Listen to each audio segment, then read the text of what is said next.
Australia series নিয়ে বেশ প্রশংসা রয়েছে, আবার নেতিবাচক ব্যাপারগুলো রয়েছে।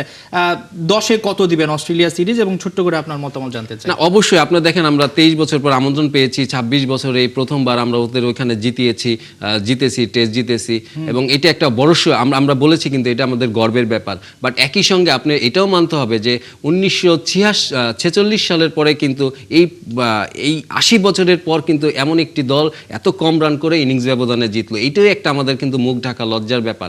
আমি যেটা দেখছিলাম টিভিতে, কালকে দেখছিলাম আমাদের নির্বাচক প্রধান হাবিবুল বাশার সুমন, তিনি খুব আহ্লাদিত এবং গদগদ আহ্লাদে।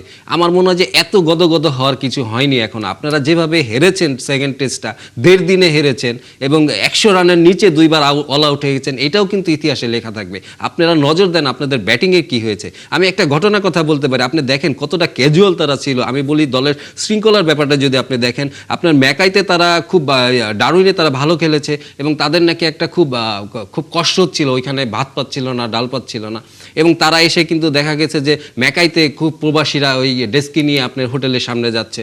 তো এটা কেন হবে? আপনি এই ধরনের একটা পেশাদার এত বড় একটা সিরিজ খেলতে যাচ্ছেন, আপনি কালকেও বললেন না পুষ্টির কথা, সেখানে আপনার এই যে হোটেলের সামনে প্রবাসীরা ভাত ডেস্কি নিয়ে ডাল নিয়ে যাচ্ছে, এটা তো তারা যে কি খবর জেনে নিশ্চয়ই তারা জেনেছে আপনারা কষ্টে আছেন, ভাত খেতে পাচ্ছেন না।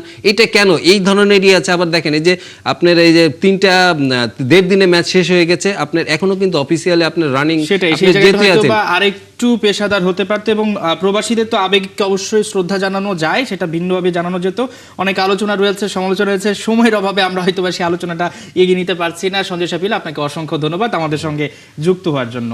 দর্শক, আমরা ঠিক আলোচনা করছিলাম বাংলাদেশের ইতিহাসে একটা ম্যাচ হতে যাচ্ছে ব্রাজিল, সবকিছু ঠিকঠাক থাকলে 6 অক্টোবর হবে, এবং সেই সঙ্গে বাংলাদেশের অস্ট্রেলিয়া সফর নিয়ে আমাদের সঙ্গে ছিলেন ক্রীড়া সাংবাদিক সঞ্জয় সাহাপিয়াল। খুব আহ্লাদিত এবং গদগদ আহ্লাদে। আমার মনে হয় যে এত গদগদ হওয়ার কিছু হয়নি এখন। আপনারা যেভাবে হেরেছেন সেকেন্ড টেস্টটা, 1.5 দিনে হেরেছেন এবং 100 রানের নিচে 2বার অল আউট হয়ে গেছেন, এটাও কিন্তু ইতিহাসে লেখা থাকবে। আপনারা নজর দেন আপনাদের ব্যাটিংয়ে কি হয়েছে। আমি একটা ঘটনার কথা বলতে পারি, আপনি দেখেন কতটা ক্যাজুয়াল তারা ছিল। আমি বলি দলের শৃঙ্খলার ব্যাপারটা যদি আপনি দেখেন, আপনার ম্যাকাইতে তারা খুব, ডারউইনে তারা ভালো খেলেছে এবং তাদের নাকি একটা খুব কষ্ট হচ্ছিল, ওইখানে ভাত পাচ্ছিল না, ডাল পাচ্ছিল না, এবং তারা এসে কিন্তু দেখা গেছে যে ম্যাকাইতে খুব প্রবাসীরা ওই ডেস্কি নিয়ে আপনার হোটেলের সামনে যাচ্ছে।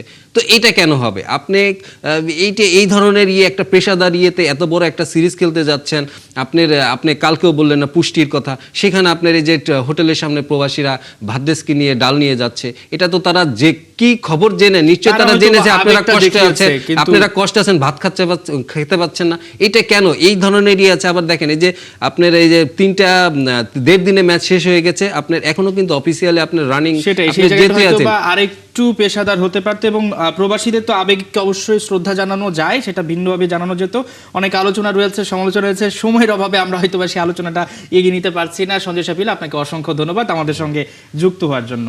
দর্শক, আমরা ঠিক আলোচনা করছিলাম বাংলাদেশের ইতিহাসে একটা ম্যাচ হতে যাচ্ছে ব্রাজিল, সবকিছু ঠিকঠাক থাকলে 6 অক্টোবর হবে, এবং সেই সঙ্গে বাংলাদেশের অস্ট্রেলিয়া সফর নিয়ে আমাদের সঙ্গে ছিলেন ক্রীড়া সাংবাদিক সঞ্জয় সাহাপিয়াল। খুব আহ্লাদিত এবং গদগদ আহ্লাদে। আমার মনে হয় যে এত গদগদ হওয়ার কিছু হয়নি এখন। আপনারা যেভাবে হেরেছেন সেকেন্ড টেস্টটা, 1.5 দিনে হেরেছেন এবং 100 রানের নিচে 2বার অল আউট হয়ে গেছেন, এটাও কিন্তু ইতিহাসে লেখা থাকবে।